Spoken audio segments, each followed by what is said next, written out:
Bismillahirrahmanirrahim. Oh, belum. Oke, kita dulu. Kita kalau biasanya kalau udah muncul ya, udah muncul baru gitu ya. Nah, ini ada Bang Sopyan Tamrin, dia Sopyan Tamrin tadi Pak Sopyan ada bikin yang saya kirim tadi Bu Tri itunya, Dr. Tri yang saya kirim tadi naskahnya. Nah, ini Pak Sopyan Tamrin itu. Oke. Kedengaran nggak suara saya? Ya, terdengar Dr. WK. Kita juga sudah mulai live on Facebook. Silakan. Ya, baik, silakan. Ya, terima kasih kepada Dr. WK Digunawan. Bismillahirrahmanirrahim. Assalamualaikum warahmatullahi wabarakatuh. Selamat malam. Salam sejahtera bagi kita semua. Yang terhormat Bapak Tony Bawulang, PhD, dari Direktur Jenderal Bina Pemerintahan Desa. Yang terhormat Ibu Tri Nugraha Susilawati, PhD, dosen dan juga Ketua Komisi Etik Penelitian Kesehatan dari Fakultas Kedokteran Universitas 11 Maret. Yang terhormat Ibu Dr. Cherry Sajana Prajana WK Digunawan. Ini adalah owner atau pendiri forum belajar kita pada malam hari ini, yaitu Rumah Belajar Dr. WK. Beliau juga merupakan dosen di Universitas Esa Unggul, Jakarta. Dan tentunya yang terhormat dan juga yang saya berikan apresiasi yang sangat tinggi, Bapak Ibu sekalian, para pakar di bidangnya yang sudah bergabung malam hari ini untuk sama-sama kita membahas dan juga berdiskusi tentang tema yang cukup menarik, yaitu resiliensi keluarga di masa pandemi COVID-19. Puji dan syukur, marilah kita panjatkan kehadirat Tuhan Yang Maha Esa pada malam hari ini, meskipun malam-malam, kita masih diberikan kesempatan dan juga peluangan waktu untuk sama-sama berdiskusi. Dan juga pada kesempatan kali ini, sebelum kita memulai diskusinya ini, alangkah baiknya mari bersama-sama kita memanjatkan doa, mari kita memohon kepada Tuhan Yang Maha Kuasa, agar acara ini, forum belajar ini tentunya membawa berkah bagi kita semua, menjadikan amal jariah bagi kita semua, untuk menambah ilmu pengetahuan dan bisa kita amalkan dalam kehidupan sehari-hari.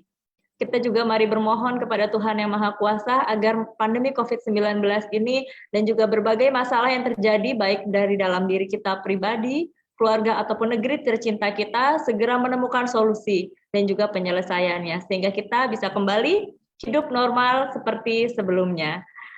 Marilah kita menundukkan kepala, dipersilahkan untuk berdoa menurut keyakinan masing-masing. Saya akan memomandoi dari sini. Berdoa dipersilahkan.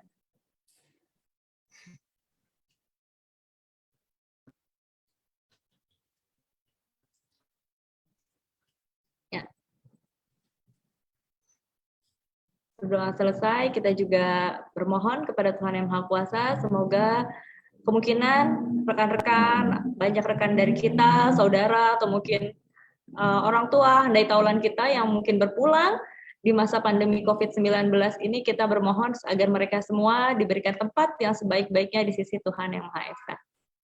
Hadirin yang saya hormati dan juga para pembahas ini, para pembahas yang sangat luar biasa yang sudah hadir, terima kasih sudah menyempatkan waktunya untuk berdiskusi pada malam hari ini. Di sini kita berdiskusi terkait resiliensi keluarga di masa pandemi COVID-19. Tentunya ini merupakan suatu masalah yang sangat penting karena saya dan juga para pembahas ini merasa bahwa masa pandemi COVID-19 ini memberikan cobaan yang berbeda-beda bagi hampir seluruh keluarga di Indonesia. Ada yang diberikan kehilangan dari anggota keluarga, ada yang diberikan kehilangan mungkin mata pencahariannya, ada yang mungkin diberikan kehilangan kepercayaan dirinya, keharmonisan dalam rumah tangga, dan lain sebagainya, sehingga muncul berbagai masalah, berbagai tekanan, tentunya berbagai kesedihan, dan juga bahkan kekerasan yang dimulai atau yang justru berasal dari keluarga. Sehingga resiliensi ini menjadi sangat penting dan kami merasa prihatin terhadap kejadian-kejadian yang seperti ini. Banyak sekali kita juga mendengar berita-berita bagaimana setiap keluarga di Indonesia atau setiap orang itu merasa pandemi COVID-19 membawa perubahan yang sangat drastis sehingga banyak yang akhirnya tidak berhasil untuk bertahan atau mungkin mengalami cobaan karena mayoritas dari masyarakat Indonesia merupakan orang-orang yang memiliki ketergantungan yang sangat erat baik emosional ataupun material pada keluarga. Jadi pada malam hari ini kita akan membahas dan juga berdiskusi secara panel tentunya Bapak Ibu sekalian terkait bagaimana sih upaya atau bagaimana solusi yang bisa kita lakukan terkait berbagai tekanan untuk menghadapi COVID-19 tentunya pada tingkatan yang paling inti yaitu tingkatan keluarga.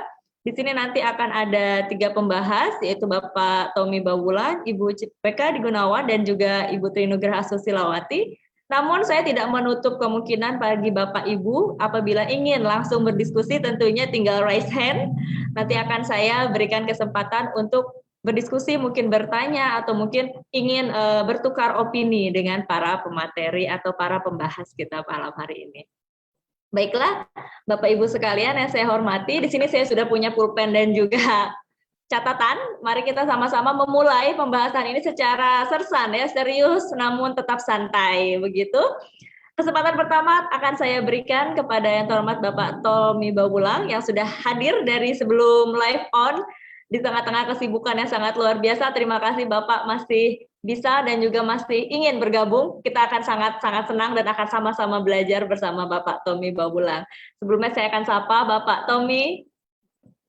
Selamat malam. Ya. Halo, selamat malam semuanya. Iya, baik. Selamat malam, Pak Tommy. Ya, baiklah.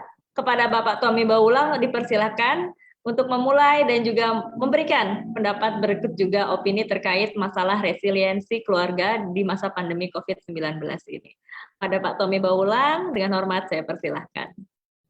Oke, terima kasih atas kesempatannya, Mbak Tuti dan teman-teman. Sekali lagi salam kenal untuk teman-teman yang baru saja kita kenal malam hari ini. Dan saya terima kasih juga kepada teman saya Sri Gustiani dari Palembang karena saya few minutes ago saya bawa kirim linknya dan dia menyempatkan diri. Semoga nanti beliau juga bisa terlibat dalam kolaborasi yang mudah-mudahan kita bisa menemukan titik kolaborasi yang akan kita ini. Beliau adalah teman saya alumni Flinders juga dan juga banyak terlibat di program-program community development dan professional development. Kami kebetulan sama-sama di beberapa lembaga. Di Indonesia kami punya yang namanya ASA Institute, kemudian juga pengembangan potensi Indonesia, dan kami masih aktif sebagai konsultan untuk knowledge exchange internasional yang berbasis di Australia. Jadi selamat datang Mbak Sri, terima kasih sudah gabung. Nah teman-teman, sebenarnya saya kurang percaya diri untuk ngomong soal ini secara teknis karena ini bukan domain saya sebenarnya. Dari keilmuan, jadi saya harus bikin disclaimer dulu nih bahwa apa yang saya omongkan, saya sharing ini, yang pertama saya bukan dokter, not that I'm psychologist atau yang terkoneksi dengan isu-isu public health secara teoritis. Jadi mohon maaf kalau memang ada terminologi yang mungkin keliru dari sisi itu. Saya sebenarnya secara personal dan background saya lebih banyak di dunia sosial dan pendidikan, sehingga sharing saya malam hari ini lebih banyak dari lensa sebagai sosiologis. Nah, mungkin kita bisa sharing dan ini mungkin mudah-mudahan bisa memperkaya perspektif tentang family resilience dari teman-teman yang anchor-nya ada di public health dan dunia kesehatan dan psikologis. Namun demikian, dalam perjalanan profesi saya juga ada sedikit domain yang mungkin bersilangan dengan teman-teman di dunia psikologi dan public health dan juga karena saya juga akhirnya jadi psychologist by training, teman-teman, karena saya ngambil spesialisasi di Amerika untuk sertifikasi emotional intelligence dan juga tentang personality based approach terhadap leadership dan manajemen. Jadi saya ngomong MBTI dan sebagainya. Jadi ada sedikit domain yang sedikit bersilangan beririsan dengan teman-teman lah. Nah, pada kenyataannya juga hari ini saya banyak kemudian diberi tugas yang terkait dengan urusan dalam tanda petik public health di tataran desa, Bu. Karena saya bertanggung jawab, hari ini saya ditunjuk sebagai program koordinator dari proyek yang didanai World Bank sampai tahun 2024, namanya P3PD. P3PD adalah program peningkatan dan pembangunan desa di bawah Kemendagri, ada juga Bappenas di situ, kemudian Kemendes juga ada di situ. Nah, salah satu isu yang kemudian yang harus menjadi concern bersama adalah tentang ketahanan keluarga, terkait juga dengan tupoksi kami di Kemendagri, salah satunya adalah membawahi PKK seluruh Indonesia. Ketua umumnya itu adalah ibu istri dari Pak Tito, Pak Mendagri, dan ada salah satu bidang di dalam PKK itu yang namanya bidang ketahanan keluarga. Kebetulan ketua bidangnya adalah istri dari dirjen saya, jadi bos saya. Nah, terakhir ini, saya kemudian terakhir kemarin saya baru menyelesaikan satu naskah akademik tentang posyandu. Karena posyandu mau direposisi dan mau diangkat harkat derajatnya menjadi salah satu, bukan lagi sebagai program saja, karena sebagai program kita tidak punya pintu masuk yang kuat untuk pendanaan dan supporting sistemnya. Nah, kita bikin dia sebagai salah satu kelembagaan ada di desa. Jadi kira-kira itu dunia saya saat ini. Namun sekali lagi secara background saya lebih banyak ke sosiologisnya ya teman-teman.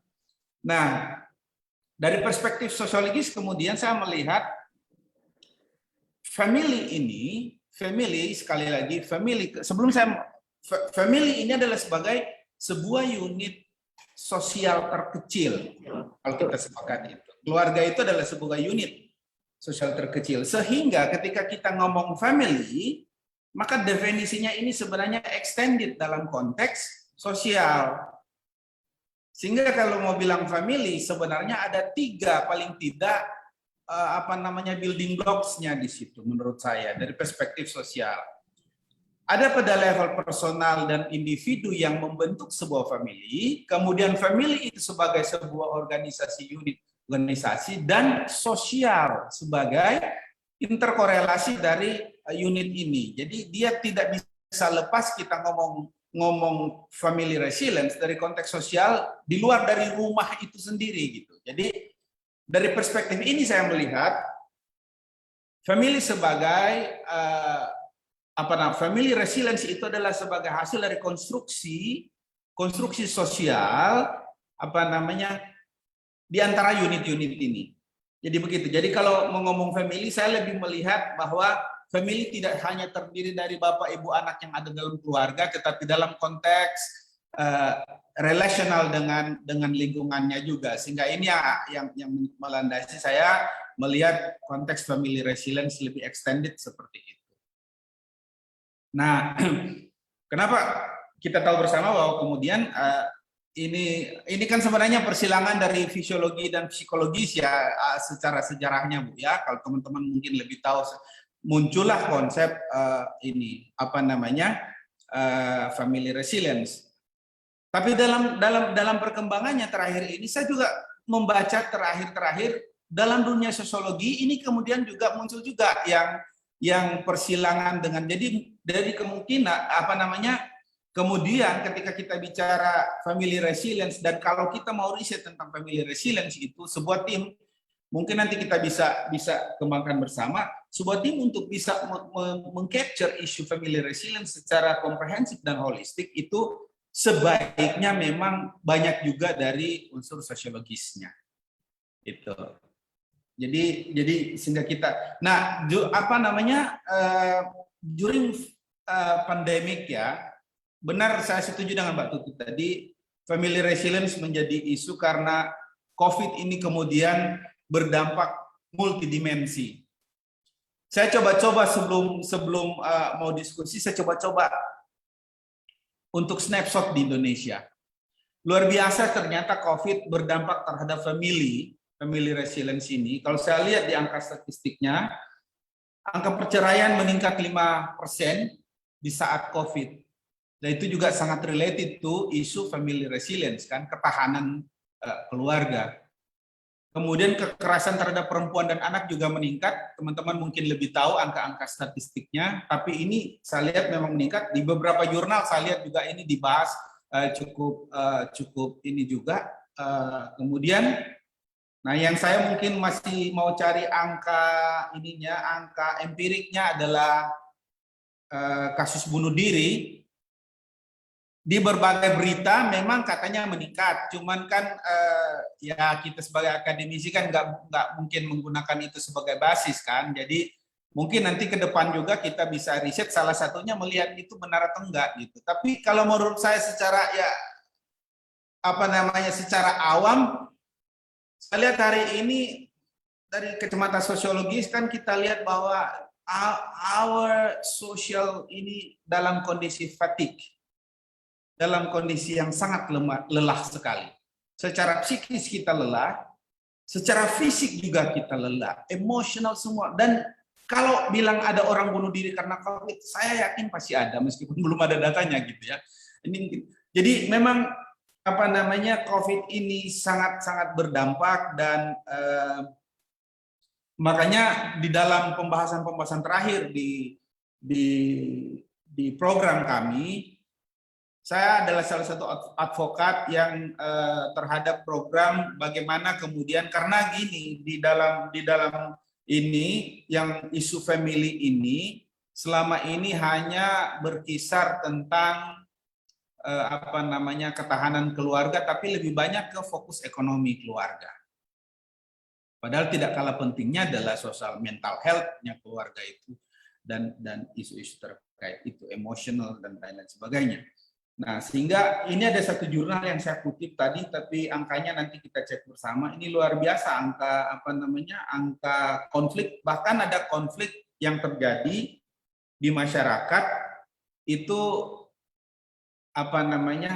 kriminal terjadi karena COVID ini juga gitu. Jadi dari sisi social structure kita hari ini kita mengalami suatu goncangan yang kalau kita rapuh kita akan sangat, dan unit family sebagai unit terkecil dari sosial itu adalah ujung tombak untuk memperkuat social structure kita menurut saya. Sehingga ketika teman-teman mengangkat isu family resilience ini semestinya jadi isu nasional yang harus, jadi kita tidak hanya bicara melulu soal terfokus kepada vaksinasi dan sebagainya, tetapi dalam konteks penanganan COVID dan penanggulangan COVID yang secara berkesinambungan, kita harus lebih vokal lagi menyuarakan isu tentang family resilience.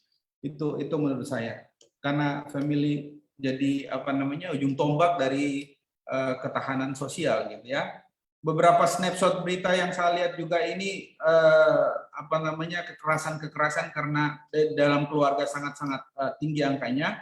Nah, mungkin yang bisa saya sharing dengan teman-teman dari perspektif sosiologis saya adalah kalau kita melihat family resilience, kemudian ada lima domain setidaknya yang harus kita sentuh di situ. Bagaimana? Ada 5 domain menurut saya.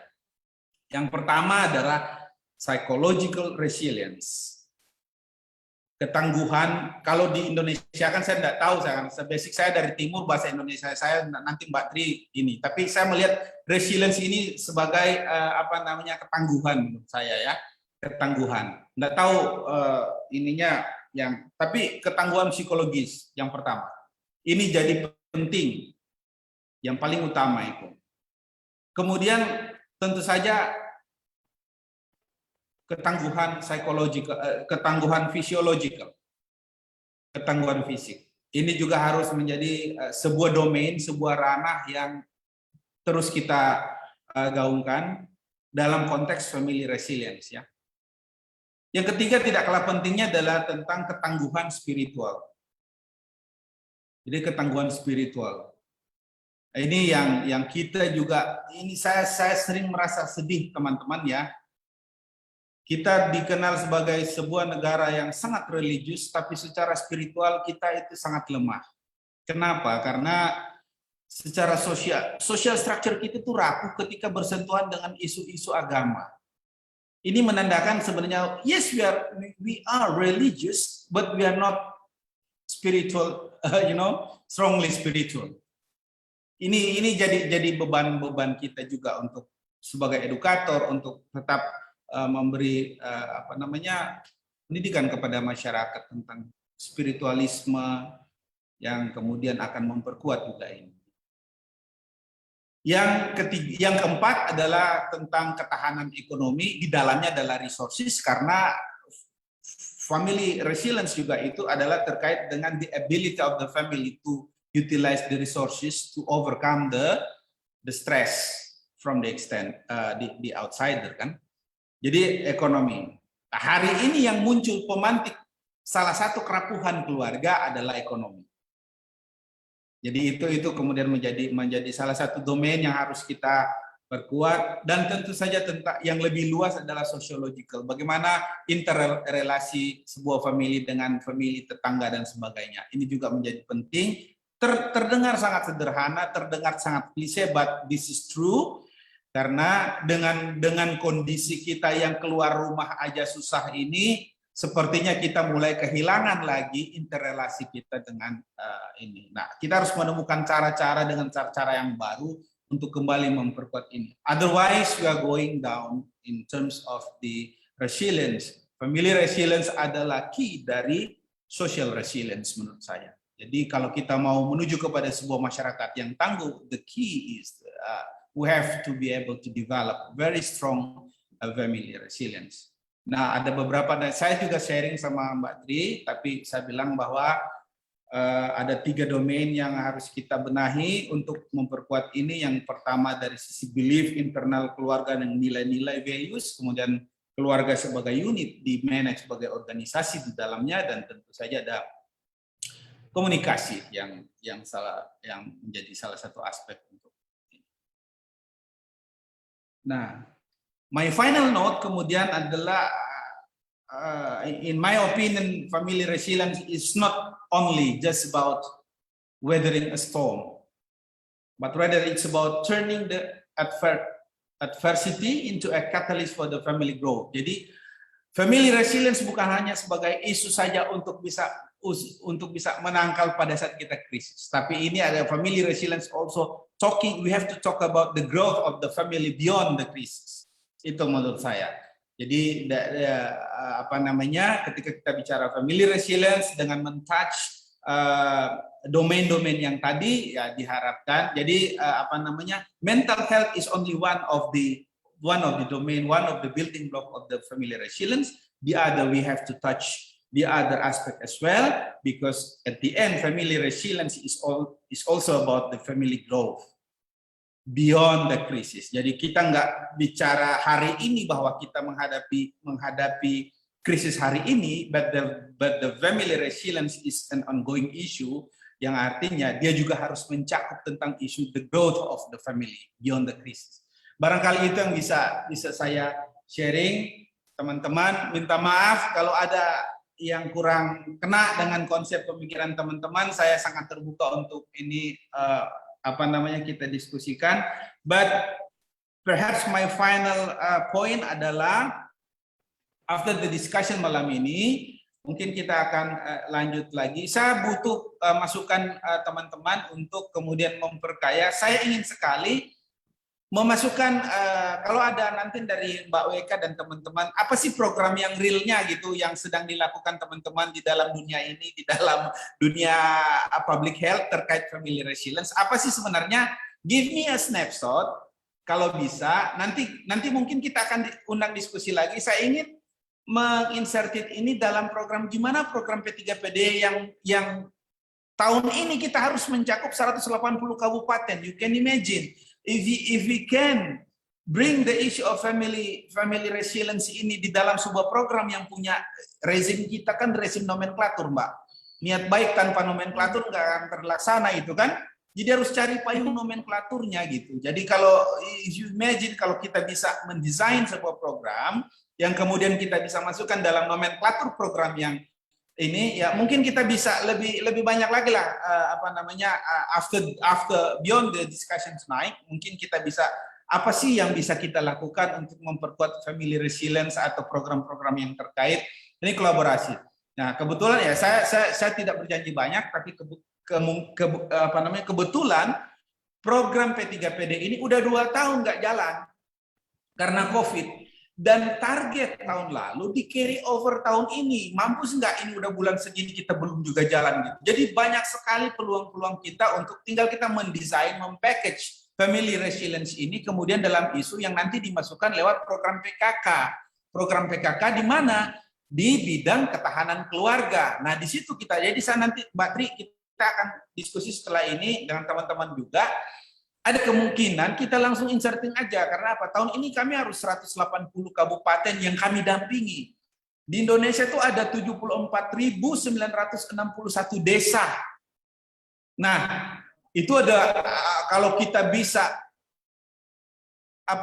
kolaborasi dan membawa isu family resilience ini dan bisa mencantolkan dalam nomenklatur yang pas, maka saya pikir apa yang nanti hasil akan kita diskusikan malam hari ini, we can bring that down into earth, not only on the level of discussion, tapi I think we can make it happen gitu ya. Jadi ada program yang real. Nanti kita akan diskusi setelah ini dan akan ada follow up. Kebetulan hari Senin saya diminta mimpin rapat antar kementerian untuk segera eksekusi program ini karena dananya nanti terancam nggak kepake.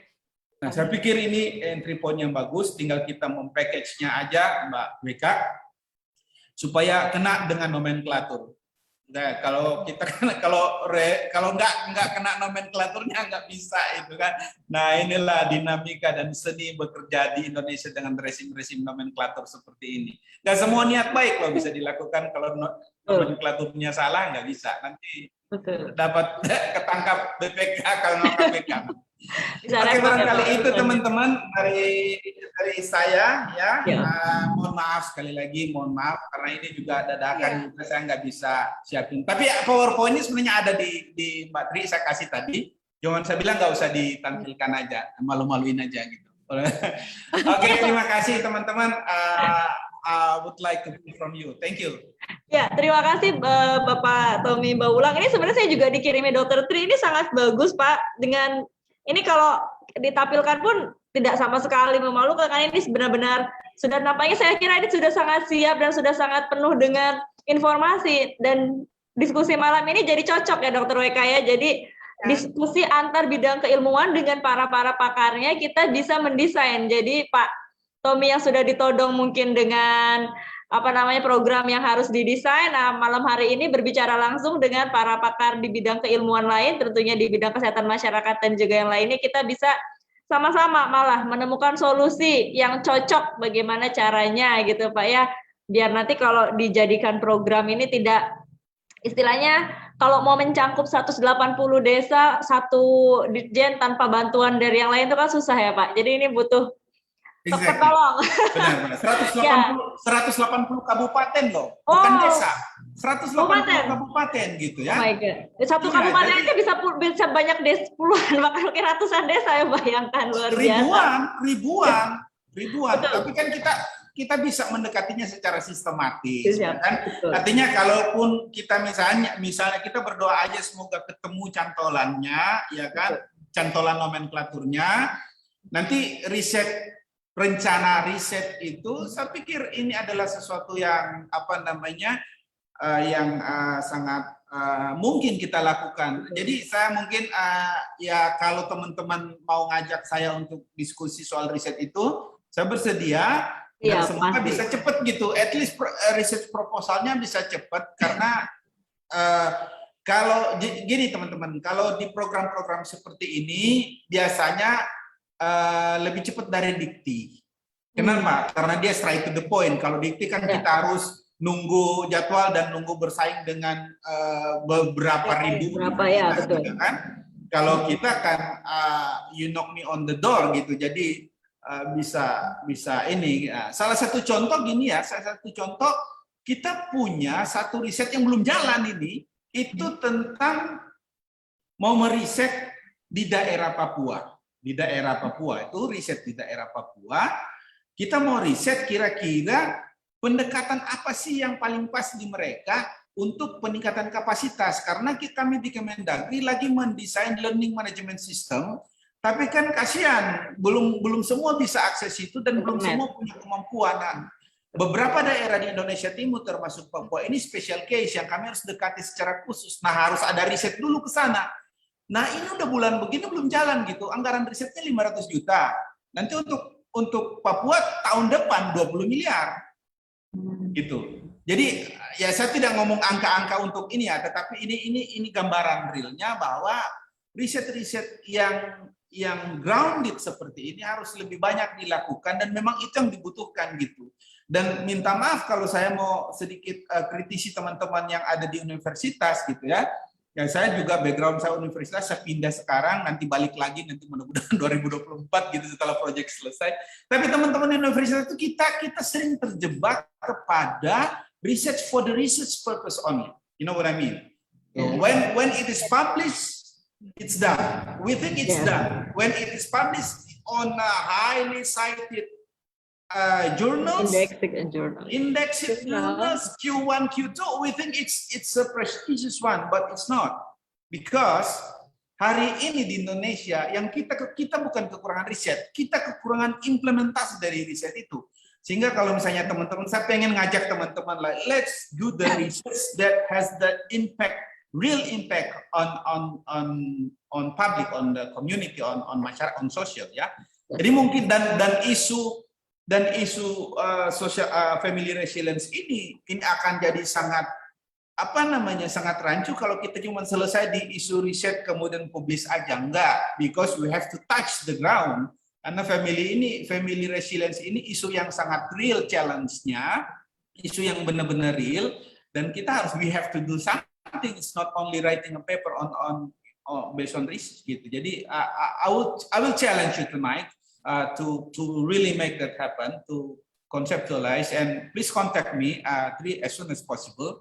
And please, Mbak Weka, we try to develop the proposal.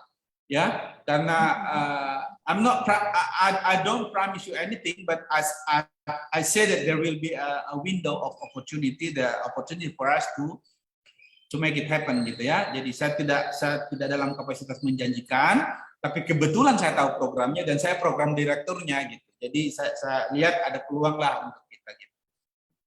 Oke, barangkali itu dari saya ya. Sekali lagi minta maaf kalau terlalu banyak bicara. Oh, tidak masalah Pak. Ini justru penting, di mana pemegang program tentunya atau pemegang kebijakan ini berbicara dengan para pakar di bidang pendidikan. Jadi bisa saling berkesinambungan begitu ya. Tadi sudah ditanyakan langsung Pak Bu Weka. Ini saya mau minta pendapat Dr. Weka. Halo. Sebentar. Ya, halo. Tuti kedengaran nggak suara saya? Ya, agak sedikit putus-putus tapi terdengar Dr. Weka. Oke, baik. Saya ingin mempersilakan pada Mas Sopian Tamrin yang Mas Sopian Tamrin ini sempat membuat artikel tentang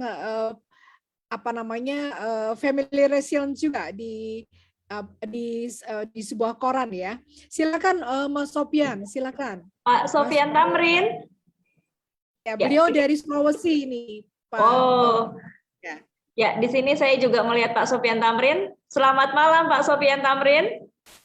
Malam. Silakan. Ya, baiklah. Ini ada riset nih Pak Tommy yang sudah dilakukan oleh Mas Sopian Tamrin. Baiklah, saya akan mempersilakan juga pada Mas Sopian. Mungkin ada tanggapannya terlebih dahulu. Ya. Halo Mas Sopian. Ya, silakan. Silakan. Sopian. Yang tadi disampaikan yang artikel yang Mas Sopian. Suara saya terdengar? Ya, terdengar Mas Sopian.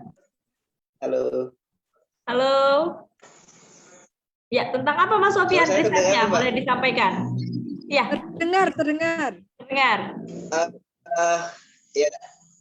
Terima kasih banyak atas kesempatannya. Sekiranya saya ingin saya diberikan kesempatan, ingin menanggapi saja bahwa sebenarnya saya izin untuk tidak mengaktifkan kamera karena jaringan saya kurang ini. Oh ya, biar suaranya bagus, nggak masalah Mas, tentu saja. Silahkan. Betul. Ya, sebenarnya saya sangat tertarik untuk menyatakan bahwa kita sepakat sepertinya perlu ada perhatian khusus untuk melirik keluarga sebagai basis yang saat ini sepertinya sedang mengalami pemadatan aktivitas gitu, sedang mengalami intensi gitu, karena ini tentu karena faktor begitu banyak hambatan kegiatan sosial di luar rumah, sehingga orang lebih banyak kembali ke rumah masing-masing, dan kembalinya mereka itu bukan berarti bahwa tidak ada dinamika di sana gitu. Dan tentu saya kira hari ini tidak hanya membincangkan ya, tidak hanya membincangkan bahwa bagaimana pentingnya resiliensi itu sendiri, family resiliensi itu, tapi sebenarnya kita sudah harus membahas sebenarnya pola resiliensi ini bagaimana dihidup-hidupkan gitu. Jadi bukan hanya bersepakat. Kalau soal sepakat, saya kira semua pembicara punya motivasi yang sama gitu, punya spirit yang sama bahwa kita perlu membangun resiliensi gitu. Tetapi soalannya saat ini ada beberapa hal yang harus dijawab.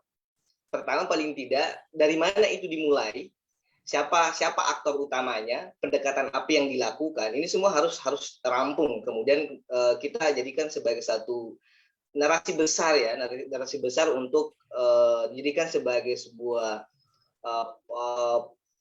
sebagai satu imajinasi untuk menyelesaikan persoalan ini gitu. Nah, saya bukan menolak pendekatan struktural, tetapi ada banyak catatan yang menunjukkan pada fakta implementasi program-program juga menunjukkan banyak kelemahan-kelemahan. Ini untuk merancang program yang akan digagas Pak Tommy dan teman-teman itu, saya kira perlu mempertimbangkan masukan-masukan yang sedang berkembang hari ini gitu. Termasuk misalkan hemat saya kita perlu mengelaborasi pendekatan yang tidak hanya kesannya struktural, karena ada semacam kecenderungan ada kecenderungan penurunan potensi kepercayaan publik terhadap program struktural, berbagai macam alasan, karena ribetnya, karena keterlambatan administrasi dan banyak hal gitu, variabel yang menjadikan itu terjadi. Hanya saja kita harus melihat bahwa perlu memainkan pendekatan yang kolaboratif. Dalam tulisan saya terakhir itu saya menyebutnya kolaborasi adalah kunci. Kita tidak bisa, struktur tidak cukup hemat saya, apalagi mengatasnamakan pemerintah tidak cukup untuk kita keluar dalam situasi ini. Ini harus menjadi imajinasi bersama gitu. Harus bahwa masyarakat punya masalah gitu. Tidak bisa pemerintah juga merasa bahwa pemerintah yang punya masalah saja gitu. Masyarakat pun harus merasa bahwa ini adalah masalahnya gitu. Ini kan ada semacam kecenderungan bahwa seakan-akan pemerintah dengan programnya sendiri dan masyarakat punya masalahnya sendiri gitu. Sekarang kan tidak connect kelihatan, padahal sebenarnya punya motivasi yang sama untuk keluar pada situasi ini kan. Hanya saya tidak connect saja gitu. Hal tersebut memungkinkan karena tadi pola komunikasi dan aktor yang digunakan itu masih sangat struktural. Pendekatan ini saya kira sudah sangat banyak kritikan, dan pada faktanya ya memang itu harus banyak perlu dikoreksi begitu. Nah, yang selanjutnya keluarga itu harus merasa memiliki masalah ini, dan hemat saya apakah ia lahir, maksudnya gerakan ini, saya lebih pada gerakan yang real saja ya, karena kesepakatan ini saya kira sudah selesai, bahwa apakah ini digerakkan dari luar keluarga misalkan, atau dia digerakkan dari dalam tapi diintervensi dari luar, atau dia adalah kolaborasi atas keduanya gitu. Ini harus dipikirkan, karena program nanti itu pada akhirnya metodologinya itu harus melihat ini, karena kalau keluarga tidak melihat ini sebagai sesuatu yang harus diupayakan juga gitu, bahwa dirinya tidak harus bergantung saja sama apa yang diberikan oleh pemerintah, ini juga harus dilihat gitu. Kenapa? Karena pemberian bantuan itu sebenarnya ada juga efek ininya sebenarnya, membunuh kreativitas untuk keluar dari situasi sulit ini gitu. Jadi seakan-akan masyarakat juga berpikir ya ini tanggung jawab pemerintah dan kita menunggu saja yang jenis bantuan. Saya sih berpikir yang lebih menarik itu kalau kita punya teladan kasus-kasus profil keluarga yang bisa keluar dari situasi sulit dengan berbagai macam corak masalahnya sendiri-sendiri gitu. Dengan level masalah ekonominya tentunya gitu. Dengan mungkin juga yang kan macam-macam keluarga, ada yang keluarga Bati masih utuh, ada yang mungkin yang lebih parah itu, yang lebih double problem ini adalah seorang janda misalkan dengan beberapa anak. Ini kan tentu juga mengalami tekanan yang lebih berat gitu, atau mungkin ada anak yang harus menanggung kedua orang tua yang lansia gitu. Ini semua saya kira pendekatannya yang berbeda-beda. Beberapa kali kegiatan yang sedang berkembang hari-hari ini lewat strukturalnya saya perhatikan itu ada semacam penggenjotan potensi-potensi pemuda untuk mendigitalisasi usaha-usaha mikro misalkan untuk membantu keluarga. Mas saya ini juga saya sedang merancang tulisan juga tentang potensi besar, bukan potensi karena ini sudah sejak lama ada potensinya, dampak ketimpangan sosial ekonomi yang sangat besar yang saya lihat ini sedang menganga gitu ke depan. Karena misalkan digitalisasi yang kita harapkan sebagai salah satu solusi ya benar, tetapi itu hanya bagi usaha-usaha yang mungkin kalau ada anak muda di rumah yang memungkinkan dia bisa bantu orang lain menggunakan jalan itu. Tapi kalau orang tua yang pedagang kaki lima dan seterusnya itu, ini hal yang sulit gitu. Terus persoalan selanjutnya adalah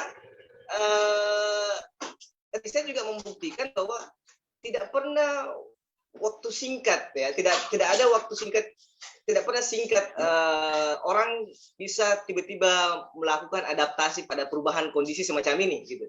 Jadi kalau ada upaya adaptasi dalam bentuk digitalisasi, saya kira tidak semua orang bisa mengakselerasi keterampilannya gitu. Nah ini kan efeknya adalah orang-orang yang tidak bisa mengakses dan tidak bisa terampil di wilayah digital itu akan makin timpang ke bawah. Nah efek-efek sosial yang timpang semacam ini banyak hal. Sampai saya kemarin melakukan FGD bahwa ini kita harus mengantisipasi pengendalian sosial, apakah lewat struktur atau tokoh-tokoh masyarakat. Karena dinamika yang terjadi dalam keluarga dengan tekanan sosial, ekonomi, psikologi mungkin juga, itu satu kesatuan yang bisa suatu waktu meledak gitu. Dan apalagi misalkan Bugis Makassar itu punya istilah ya, pepatah ini meskipun kesannya buruk, bahwa lebih baik bahasa Bugisnya ya, lebih mui mati makdara na mati malukue, itu bahasa artinya kalau di Indonesia kan lebih baik mati berdarah daripada mati kelaparan. Nah biasa alasan-alasan ini yang digunakan untuk kegiatan-kegiatan kriminal dan seterusnya gitu. Nah ini harus diantisipasi juga gitu. Nah untuk sementara saya kira itu saja. Saya tidak menyiapkan catatan khusus, hanya untuk memantik saja bahwa kita tidak lagi sedang mencari kesepakatan, mengajak orang, tapi kita harus mencari pola yang real, yang tidak membutuhkan waktu lama, kita harus bergerak secepatnya. Paling tidak begitu. Terima kasih Mbak Weka dan Pak Tommy, terima kasih banyak.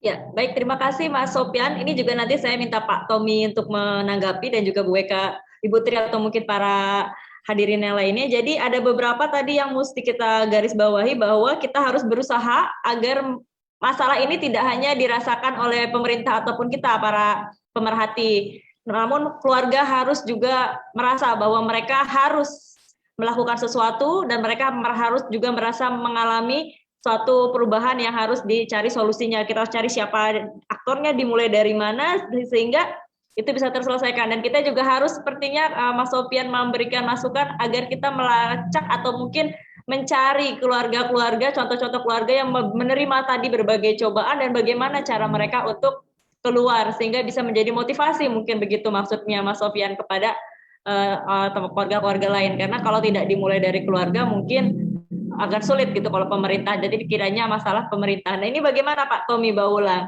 Memang banyak yang seperti itu ya, jika ini masalah pemerintah COVID, nah mereka belum sadar nih kalau memang mereka tuh sebenarnya juga di keluarga itu justru disitulah mereka harus menguatkan atau harus melakukan resiliensi. Ya mungkin Pak Tommy atau mungkin Bu Weka dan Ibu Tri ada yang ingin menanggapi beberapa headline dari penelitian yang dilakukan Mas Sopyan tadi. Oke. Terima kasih, luar biasa tanggapannya Mas Sopyan, dan beberapa poin saya catat ini, dan saya harus mengapresiasi dan setuju dengan pendekatan yang kolaboratif. Memang benar, pendekatan struktural itu sangat lemah, apalagi hari ini saya juga setuju bahwa ada sebuah kecenderungan bahwa kepercayaan publik terhadap pemerintah menurun, gitu ya. Ada itu gejalanya itu terlihat. Gitu. gitu. Saya setuju, sehingga pendekatannya memang harus kolaboratif. Nah, disinilah posisi kita untuk mencari solusi. Pola kolaboratif itu seperti apa gitu. Nah, jadi justru apa namanya? Kalau saya bukan menjadi advokasi pemerintah atau juru bicara pemerintah, tapi kebetulan saya ada di dalam sistem, sehingga sebenarnya justru kalau semacam kami di pemerintahan desa, di Dirjen Bina Pemerintahan Desa ya, program ini justru dilakukan dari bottom up gitu. Terhadap program-program misalnya tentang kita mau mendesain sebuah LMS, Learning Management System, tentang peningkatan kapasitas aparatur desa. Kita tidak mendesainnya dari belakang meja. Tapi kita turun dengan riset, kita ngambil kurang lebih 300-an desa, kepala desanya yang outstanding, kita tanya kira-kira yang bikin kalian outstanding itu apa? Apa sih, gimana sih caranya? Nah, terus kami ambil lagi sampling daerah yang menengah, ambil lagi sampling daerah yang tertinggal. Kami tanyain mereka, kira-kira apa sih yang membuat kalian bisa maju atau apa halangan terbesar dan sebagainya. Jadi even dalam desain sebuah sistem itu pun kita berupaya sebisa mungkin untuk bottom up di develop.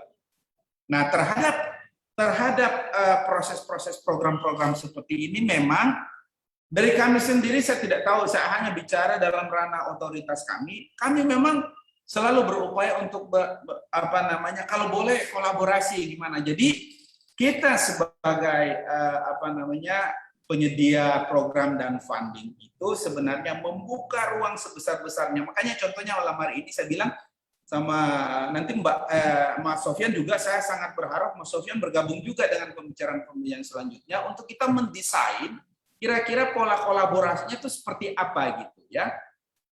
Saya kasih contoh Mas Sofyan, dalam waktu dekat, kebetulan saya dari Pulau Sangihe, Kabupaten Kepulauan Sangihe, kami sebenarnya sebelum KEIN dibubarkan, tuh KEIN punya Komite Ekonomi Industri kan dibubarkan, tuh sayangnya dibubarkan, tapi sebenarnya kami juga sebenarnya punya program Desa Emas bersama KEIN waktu itu. Nah, polanya adalah pola very kolaboratif, dan jadi motornya itu adalah teman-teman di desa.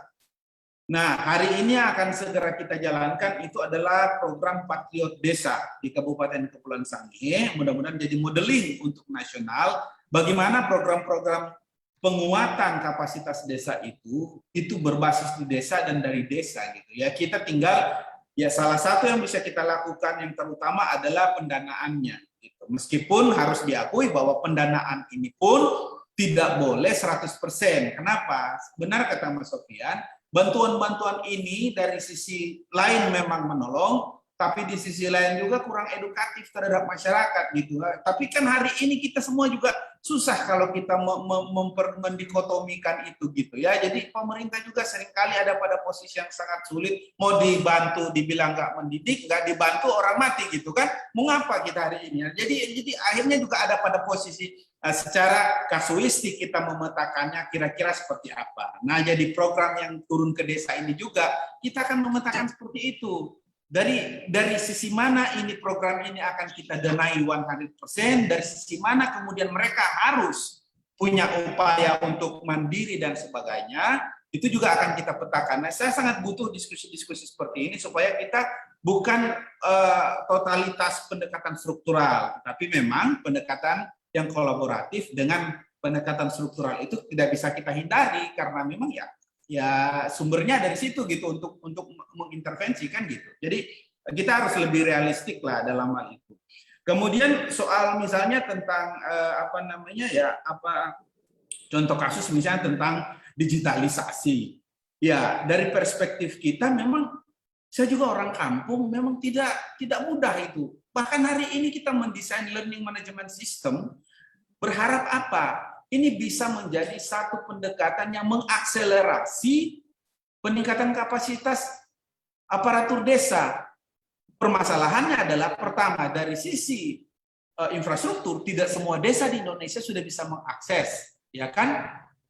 Dari sisi sisi kemampuan ininya orang mau ketik www itu gimana caranya, w titik itu susah gitu ya. Tapi kemudian kita pun berpikir kalau nggak dipaksa, kalau nggak berusaha hari ini, kapan gitu. Jadi ada sisi itu yang seringkali juga Mas Sofyan, seringkali juga kita juga pada posisi lantas kalau kita menggunakan hindrance ini sebagai alasan untuk menunda, kita nggak akan pernah maju. Saya tinggal di Serpong hari ini, di depan saya ini ada dua penjual bubur ayam, satu penjual sate dan sebagainya. Tahu nggak? Mereka itu sudah pakai QR code semua bayarnya, gitu. Jadi kita juga dari sisi itu juga kita juga tidak perlu harus terlalu pesimistik bahwa hal ini sangat susah. Tapi tetap kita dampingi, ya bahwa ada hindrance, ada challenge, ada hambatan, itu adalah sebuah realitas. Tidak bisa kita nafikan itu. Tetapi pilihan kita apakah kita mau menunggu dan kemudian membatasi diri karena kita mengetahui itu tidak mungkin, atau kita tetap jalan sambil tetap tentunya untuk mendampingi. Makanya contoh kasusnya adalah ketika kami mendesain misalnya peningkatan kapasitas untuk pemerintahan desa, kita tahu Indonesia Timur ini lagging region. Kita bilang kita nggak boleh menggunakan pendekatan one size fits all. Kita harus secara kontekstual. Nah, kita turun ke sana, nah itulah pola-pola kolaborasi yang nantinya diharapkan teman-teman juga pada level famili, pada level desa itu juga bisa berkontribusi. Jadi sebenarnya arahnya begitu dan saya sepemikiran luar biasa dengan Mas Sofyan. Arahnya memang ke sana, Mas. Cuman hari ini tugas kita yang diberi Tuhan karunia untuk bisa berpikir sedikit lebih dari teman-teman adalah mendesainnya, kemudian bagaimana to make that happen gitu. Jadi aku sangat setuju dengan konsep kolaborasi dan ini memang, tapi ya salah satu caveat juga bagi kita semua bahwa kata kolaborasi ini lebih mudah diucapkan daripada dilakukan gitu. Banyak sekali dinamika di lapangan gitu ya. Banyak sekali luar biasa. Orang kita kasih dana untuk pemuda di kampung aja untuk mau bikin lomba ini. Kalian yang ngurusinnya kita kolaborasi apa semua. Dikorupsi juga sama mereka gitu kan. Jadi banyaklah dinamika warna-warni di negara kita, masyarakat kita ini. Tapi itu kemudian yang membuat kita energi kita harus maju luar biasa. Nanti saya juga secara personal saya minta juga kontak ininya Mas Sofyan untuk kita diskusi mencari solusi. Khususnya ya, saya juga dari Timur sama dengan Mas Sofyan, kita ini very lagging, very far behind untuk Indonesia Timur dan secara kontekstual kita harus mampu untuk menciptakan kolaborasi seperti apa gitu. Kolaborasinya itu seperti apa? Pemberdayaan masyarakat di desanya itu seperti apa? Soal bahwa mengajak family itu untuk merasakan bahwa ini adalah permasalahan, saya setuju. Sebenarnya bukan itu titiknya. Family ini sudah merasakan permasalahannya. Cuman mereka dalam konteks keterisolasian mereka sendiri dan yang harus kita advokasi adalah bahwa family, itulah kenapa saya menekankan bahwa family itu adalah dalam relasional dengan sosial. Sehingga ketika masalah keluarga itu sebenarnya adalah banyak channel yang bisa merasakan sama-sama gitu. Sehingga family itu sebenarnya bukan tidak merasakan, justru masalah itu dirasakan family sebagai unit. Ya, tapi yang terjadi adalah masalah itu ya terkunci di situ dan mereka yang kita perlu advokasi dan edukasi hari ini adalah channel-channel komunikasi, channel-channel asistensi seperti ini. Misalnya ada pusat-pusat tentang konsultasi family atau apa yang seperti itu yang kurang sebenarnya. Jadi sehingga mereka tidak terisolasi dengan masalahnya sendiri menurut saya. Jadi channel inilah yang harus kita bangun, saluran-saluran komunikasi, saluran-saluran asistensi. Seperti apa modelnya, itulah tugas kita malam hari ini dan selanjutnya untuk mendesain sehingga benar kata Mas Sofyan, tidak digunakan pendekatan struktural, misalnya pos desa untuk masalah keluarga, enggak akan seperti itu tentunya, orang akan jauh lah ya kalian mau masuk. Tapi bagaimana formulasinya, kolaboratif actionnya seperti apa? Barangkali itu yang perlu kita cari bersama-sama. Barangkali itu dari saya, mohon maaf kalau ada yang kurang berkenan. Terima kasih. Ya, betul sekali Pak Tommy. Mungkin nanti Mas Sofyan bisa mau menjelaskan lagi atau mungkin mengontak di daerah mana penelitian Mas Sofyan, jenis kolaborasi apa yang disarankan, karena ini masih jangka panjang. Tentunya dalam jangka pendek, langkah tercepat yang mungkin bisa dilakukan oleh pemerintah seperti tadi Pak Tommy Baulang katakan. Nah, tapi diskusi kita tadi di awal juga Pak Tommy bilang bisa mendesain suatu program untuk masa depan, untuk family itu biar growth gitu. Nah, itulah nanti yang akan kita sama-sama diskusikan, dan itu sudah menemukan satu kunci tadi Mas Sopyan adalah yang kolaboratif. Nanti bisa mungkin dijelaskan di daerah Mas Sopyan kolaboratif yang seperti apa yang paling cocok seperti itu ya. Ini juga saya ingin meminta pendapat nih dari Ibu Weka dan juga Ibu Tri, atau mungkin Pak Hanung Prasetya. Ini juga dosen-dosen saya nih Pak Tommy banyak juga berdedikasi atau memiliki pengalaman di daerah-daerah yang cukup istilahnya must be reached the unreached, jadi mesti yang tidak terjangkau. Pak Hanung ini punya pengalaman juga cukup unik, bekerja juga banyak di daerah timur ya Pak Hanung, di Kalimantan dan di daerah timur lain. Bagaimana ini Pak Hanung? Cara-cara atau upaya yang bisa dilakukan Pak Hanung? Mbak Tuti, terima kasih. Siap. Assalamualaikum warahmatullahi wabarakatuh. Selamat malam. Mohon maaf saya tidak menghidupkan kamera. Siap. Sebetulnya saya tadi juga tidak kurang menyimak lengkap, tapi saya bisa menangkap. Jadi pemberdayaan dengan pendekatan kearifan lokal, ini pengalaman saya, itu lumayan bisa berperan ya. Sewaktu kami di Kalimantan Tengah, ini bagus sekali. Bagaimana menggunakan kearifan lokal sesuai budayanya. Ini mereka lebih bisa diajak maju, itu lebih bisa. Dan ini saya terapkan juga ketika kami di Solo. Saya punya posyandu lansia yang kita kelola sendiri. Itu saya mengajak beberapa ibu-ibu yang memang suka beraktivitas, dan kita hanya membantu menjadi pemicu, pemantik. Itu lumayan mereka merasa diakui, tapi memang belum bisa 100% mandiri ya, 100% mandiri. Di Kalimantan Tengah itu ada istilahnya kearifan lokal Mahagatabela. Nah, ini ternyata juga bisa digunakan untuk bagaimana memberdayakan remaja supaya mereka itu bisa merencanakan masa depannya dengan tidak menikah muda, misalnya seperti itu. Itu sekilas saja. Kemudian kita juga melakukan pendekatan mengenai pemberdayaan pikiran bawah sadar. Ini memang agak unik ya, karena keahlian saya di bidang hipnoterapi, bagaimana kita bersama mendekati orang-orang itu dengan pendekatan neurolinguistik. Ini cukup efektif bagi saya, cukup efektif untuk membantu mereka bangkit ataupun bersemangat menghadapi kondisi yang ada. Terima kasih Mbak Tuti, mohon masukan, mohon maaf jika kurang. Siap, terima kasih Pak Hanung. Berarti ini juga sama atau mirip dengan Mas Sopyan tadi, pendekatan yang berdasarkan dari kearifan lokal atau berkolaborasi dengan masyarakat. Ini Pak Tommy, kalau mendesain program itu, kalau nanti jangka panjang itu di 180 kabupaten itu bisa 180 program yang mungkin tidak sama, sedikit berbeda sesuai dengan daerah-daerah itu, apakah memungkinkan hal-hal seperti itu Pak Tommy? Karena kan banyak peneliti ini membicarakan bahwa harus sesuai dengan daerahnya, itu apakah memungkinkan gitu Pak Tommy? Sangat memungkinkan, sangat memungkinkan. Justru itu yang kita harapkan, karena apa? Kita terlalu banyak program pemerintah yang gagal karena kita menggunakan pendekatan yang sentralistik. Itu harus diakui. Bahwa kita menggunakan one size fits all methodology, itu harus diakui. Dan yang hari ini kita harapkan adalah, kalau gitu what is working in that region, special region, itulah akan kita gunakan pendekatannya, dan memang harus seperti itu. Cuman dalam konteks kita perencanaan program, karena kita sekali lagi kita ada dalam rezim nomenklatur, ya kita kasih cantolan di program yang sama, meskipun metodologi di lapangannya berbeda-beda, kan gitu. Orang kalau mau berperang di daerah rawa, dikasih senjata yang sedikit berbeda dari daerah pegunungan misalnya. Kayak gitulah equipment-nya. Itu tinggal metodologi aja sebenarnya. Dan itu sangat-sangat bisa.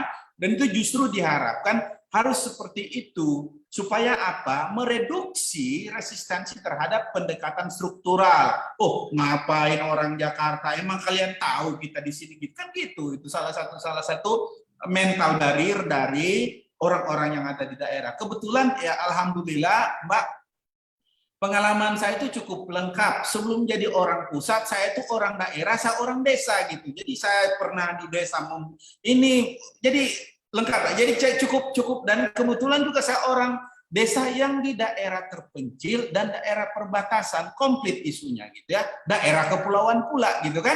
Jadi komplit lah isunya. Jadi soal bicara kolaborasi, saya sangat setuju dengan itu. Soal bicara pendekatan kontekstual, sangat supporting dengan itu. Nah, cuman kekurangan kita adalah, sekali lagi kekurangan kita adalah, kita yang mendesain program atau teman-teman yang peneliti, kita kurang berkolaborasi. Iklim kolaborasi di antara pengambil kebijakan, pendesain program, para peneliti, kita tuh macam ada dunianya masing-masing gitu ya. Ada dunia sendiri-sendiri. Kemudian program dianggap sebagai project, teman-teman juga apply program itu untuk riset, kemudian teman-teman mempublikasi di ini, udah selesai gitu, nggak ada gimana Mbak Tri waktu itu, gimana, jarang seperti itu gitu. Nah hari ini mari kita rubah mindset itu dengan pendekatan yang kontekstual, dengan pendekatan yang kolaboratif, kita lakukan itu gitu. Dari pemerintah juga sebenarnya sangat mengharapkan itu gitu. Cuman kan kita di pemerintah, misalnya ya saya nggak sok ngomong pemerintah ya, kita juga pegawai negeri semuanya gitu. Tapi dari sisi eksekutor itu juga kekurangan konsep-konsepnya. Kalau kita mau bilang kolaborasi dong, ya iya kolaborasi seperti apa? Bikin desainnya gitu. Kontekstual dong, iya kontekstual seperti apa? Bikin desainnya. Yuk kita lakukan. Dan sekali lagi Mbak, saya jamin bahwa itulah yang kita harapkan sekarang dari pemerintah gitu. Program yang benar-benar mengakar di lokal, menggunakan local wisdom, local knowledge, local strength, local potential, itulah yang harus kita harapkan. Cuman di dalam rumah program desainnya kemudian kita satukan dalam satu nomenklatur, ya kan? Supaya tidak misalnya kita intervensi permodelan misalnya 300 desa, 300 kali kita dipanggil BPK gitu kan karena salah-salah judul gitu lah. Enggak terjadi seperti itu. Tapi soal apakah ini doable atau ini can we do it? Yes, we can do it. Yes, we can do it. Yeah. The only challenge for us is if we have to handle 300 regions, for example, 300 regions, then you have to design 300 methodologies, okay? Atau maybe yang similar karakteristik kan juga gitu. Saya pikir juga kan kemudian kita bisa memetakan ada daerah-daerah yang karakteristiknya mirip, secara kultural juga mirip, ya bisa disatuin seperti itu. Tapi itulah yang tugas kita sekarang. Dan saya sangat berharap teman-teman untuk kita bisa kolaborasi yang secara kontinu dalam program apa saja gitu. Atau dalam bidang domain misalnya public health dan khusus untuk isu malam hari ini tentang family resilience. Ini tidak semata-mata dilihat sebagai family aja sebagai core isunya. Tapi ada isu-isu yang terkait kemudian di situ. Ekonomi keluarga, larinya ke BUMDes, larinya ke ini, larinya ke ekonomi kreatif, lainnya macam-macam lah. Tapi semua ketika kita rangkum bisa masuk secara nomenklatur di ketahanan keluarga kayak gitu kan. Jadi sekali lagi seperti itu kita dalam tanda petik quote unquote ya ngakalinya dalam program yang ada nomenklaturnya, ada judulnya, sehingga ya saya bicara sebagai orang perencanaan kan harus bicaranya begitu Mbak, ya kan? Kalau enggak kita harus dari sisi perencanaan propose program baru, buka akun baru, dibuka hari ini, 2 tahun berikut baru disetujui gitu. That's why government tend to be very slow because ngusulin satu program aja itu butuh waktu bolak-balik itu. Bolak-balik dari ini ke inspektorat, ke ini, rubah, udah selesai, kita Kementerian Keuangan. Kementerian Keuangan ya, well, no comment lah. Tapi agak susah. Jadi gitu. Dari sisi perencanaan, saya bilang ini bisa dilakukan dengan minta maaf, dengan judul nomenklatur struktural. Because that's the only way to do it. But the methodology, itu we can adjust the methodology based on the context, contextual methodology. Itulah kejelian dan kecerdasan kita di situ. Tapi pendekatan secara program pendanaan dan sebagainya adalah pendekatan sistematik struktural dan kita tidak bisa menghindar itu. Ketika kita turun ke bawah, metodologinya yang kita desain dan itulah tugas teman-teman dan saya juga akan ada sama-sama dengan teman-teman untuk mendesainnya seperti apa, termasuk teman-teman potensial di lapangan seperti Mas Sofyan tadi dan juga teman-teman lain yang punya pengalaman ini di daerah-daerah. Gitu. Demikian Pak. Ya, berarti memang betul ya Pak, tidak kekurangan peneliti, tapi mungkin goalnya jangan hanya publikasi. Peneliti-peneliti lokal harus bisa mengirimkan policy brief, bagaimana caranya membuat metodologi yang sesuai, yang benar-benar cocok berdasarkan data-data di lapangan nanti akan digabungkan atau akan dibentuk. Jadi memang dibutuhkan berarti satu lagi ya Pak, ya butuh sekitar mungkin kalau 180 kabupaten ya 180 researcher lokal, peneliti lokal yang memang bisa memberikan policy brief yang pasti, yang tepat, yang akurat beserta dengan metodologinya. Exactly, Bu. Why not? Dan momentumnya hari ini juga tepat. Kenapa? Momentumnya tepat karena ada peralihan dari pejabat struktural menjadi fungsional. Nah, jabatan peneliti itu adalah jabatan fungsional. Di setiap kabupaten ada semestinya jabatan fungsional peneliti itu. Di bawah naungan misalnya Bapeda atau Bapelitbangda. Badannya sudah ada, penelitinya nggak ada gitu. Jadi sebenarnya sangat bisa. Nah, sangat bisa dilakukan gitu. Nah, kami dengan UGM waktu itu saya masih di Bapelitbangda dan sebagai kepala bidang penelitian waktu itu, saya bisa bekerja sama dengan UGM. Nah, ini mudah-mudahan bisa model-model seperti ini bisa direplikasi gitu. Nah, kita sekali lagi kekurangan itu. Nah, pemerintah juga harus mengakui, pemerintah kan ya pragmatis ininya kan. Jadi kalau disuruh begitu ya pendekatannya adalah serapan anggaran, ya kan. Nah, kalau tidak dibarengi dengan riset yang ini ya kita, apalagi kalau sudah masuk pada kuartal 4. Anggaran kita masih banyak, maka akrobatiklah kebanyakan kita kan. Ini harus diakui pola-pola penyerapan anggaran baik di pusat maupun di daerah begitu. Karena apa? Nah, makanya kalau kita punya semacam repertoire dari studi-studi yang yang implementatif di daerah, itu kan bagus dalam proses perencanaan, kemudian akan jadi research atau evidence-based policy, evidence-based planning. Hari ini kita belum sampai ke sana. Sehingga selalu dilihat dengan kacamata orang di luar sistem, pemerintah jalan sendiri, masyarakat jalan sendiri, ketemunya di bantuan sosial. Kan gitu. Jadi itu sebenarnya, saya sangat bisa. Iya, baik. Siap, terima kasih Pak Tommy. Ini saya juga ingin minta pendapat juga dari Dr. WK dan juga Ibu Tri nih sebagai dosennya para local researcher ya. Ini dosennya, ini Bu Tri sama Bu WK ini banyak sekali mahasiswanya sudah menyebar baik di dalam Pulau Jawa atau di luar Pulau Jawa. Dan bagaimana ini Bu memandang terkait family resilience dan juga memang kebutuhan akan penanganan dan solusinya, salah satunya adalah yang tadi sudah disampaikan oleh Pak Tommy tentang kekurangannya dan juga ya mungkin goalnya yang harus ditambah dengan setiap peneliti memberikan kalau bisa policy brief secara jelas kepada pemerintah pusat terkait masalah lokal yang terkait pada kesempatan kali ini adalah family resilience. Mungkin Bu WK atau Bu Tri dulu ini. Oh, Ibu WK yang sudah on. Ya, silakan Dr. WK. Kedengaran nggak suara saya? Dengar, sekarang sudah mulai lancar Dr. WK. Ya, oke, baik. Jadi saya tadi mengingatkan kembali bahwa ada yang disebut oleh Pak Tommy tadi tentang rezim nomenklatur, perlunya kita ada cantolan, perlunya ada cantolan dalam sebuah program dan perlunya kontekstual metodologi.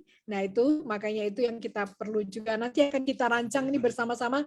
Jadi kita tidak berhenti di sini. Saya harapkan kita akan berdiskusi untuk supaya masuk ke implementasi tadi yang disampaikan oleh Pak Tommy. Jadi kita tidak hanya berhenti sampai publikasi yang mungkin nanti hanya sekedar ada kepuasan tertentu ketika publikasi, tetapi kita tidak puas karena itu ternyata hanya di menara gading gitu ya, tidak di masyarakat, tidak terimplementasi di masyarakat. Yang kita harapkan, yang kita di sini harapkan seperti ada Pak Sofyan, ada Bu Sri di sini, ada Mas Joko, ada Isabella di sini dari Ikman Institute, ada Bu Nevi dan Pak Ilham Sopu. Saya harapkan kita berdiskusi tidak hanya sampai di sini, tetapi sampai bagaimana kita mengimplementasikannya. Yang tadi keywordnya adalah kontekstual metodologinya seperti apa. Nah, saya kira nanti mungkin Putri dapat menambahkan. Silakan Putri, Dr. Tri. Terima kasih Tuti dan Bu Weka atas kesempatannya. Baik, terima kasih Pak Tommy dan juga Pak Sofian, Pak Hanung tadi ya, paparannya sangat menarik sekali dan kita jadi lebih termotivasi. Jadi jujur ketika awal kita mau mengadakan acara ini, kita itu sebenarnya semangatnya sama dengan Pak Tommy. Ini gimana ya supaya kita itu tidak hanya punya istilahnya riset yang untuk benefit kita sendiri, istilahnya tadi Menara Gading tadi hanya untuk publikasi dan berhenti sampai di situ, tapi juga memberi benefit yang real buat masyarakat dan juga membantu pemerintah dalam hal merancang suatu program yang memang sungguh-sungguh mengena ke akar rumput gitu. Nah, terkait dengan implementasi, ini ada salah satu peserta yang mengajukan pertanyaan. Ini saya bacakan ya supaya nanti kita juga bisa bahas bersama karena ini waktunya tidak terasa juga hampir jam 9. Betul. Silakan Dr. Tri, tidak apa-apa. Kita 9.30 lah ya kita closing. Ya. Suaranya. Jadi pertanyaannya, mohon dapat dibahas mengenai ketahanan pangan selama PPKM, terutama untuk desa-desa terpencil yang menutup diri dari pendatang, misalnya seperti desa-desa di Bali Utara. Mungkin Pak Tommy punya pengalaman karena beliau pernah di Sangihe, atau mungkin Pak Anwar Fahri juga bisa share tentang pengalaman beliau di Lombok. Mungkin silakan Pak Tommy atau Pak Anwar barangkali bisa memberikan masukan pada kita mengenai jawaban bagaimana kita merancang program untuk meningkatkan atau menguatkan ketahanan pangan, terutama selama masa pandemi ini. Karena ini penting sekali untuk family resilience ya, terutama dalam aspek fisiologi, aspek kesehatan, dan juga aspek ekonomi. Dengan makanan yang bergizi, bermutu, kita juga akan lebih sustain dan lebih merasa hidup kita itu jadi lebih bertenaga dan bersemangat selama kita harus survive dalam masa PPKM ini. Silakan Pak Tommy atau Pak Anwar Fahri mungkin bisa share pengalamannya.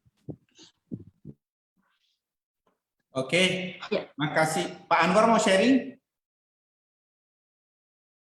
Ya, mungkin Pak Anwar Fahri. Pak Anwar Fahri. Oke. Ini mungkin tadi ada takziah, beliau ada kegiatan takziah, mungkin Pak Tommy terlebih dahulu. Oke.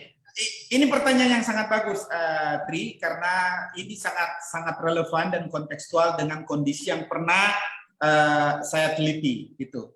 Sebelum pandemi, saya di Kabupaten Kepulauan Sangihe, itu pemerintah daerah menelurkan program karena kita belum bisa memproduksi beras sesuai dengan kebutuhan. Jadi kita masih sangat tergantung beras dari luar daerah.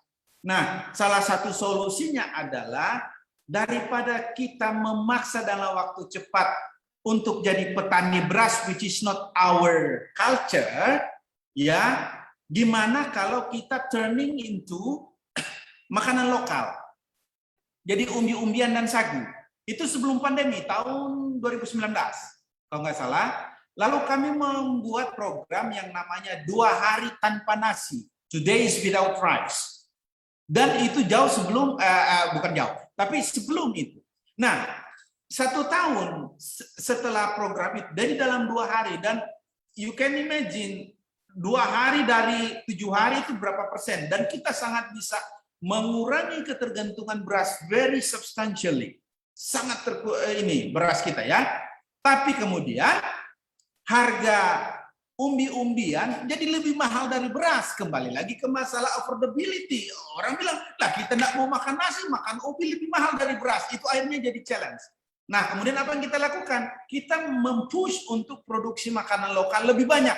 Nah, program berikutnya adalah Sangihe menanam, Sangihe mensuang. Jadi kami mempush lahan-lahan kosong, bahkan di skala keluarga, yang dulunya di halaman hanya ditanami bunga dan sebagainya, hari ini harus tanam makanan umbi-umbian dan sebagainya. Nah, itu kita gerakan. Nah,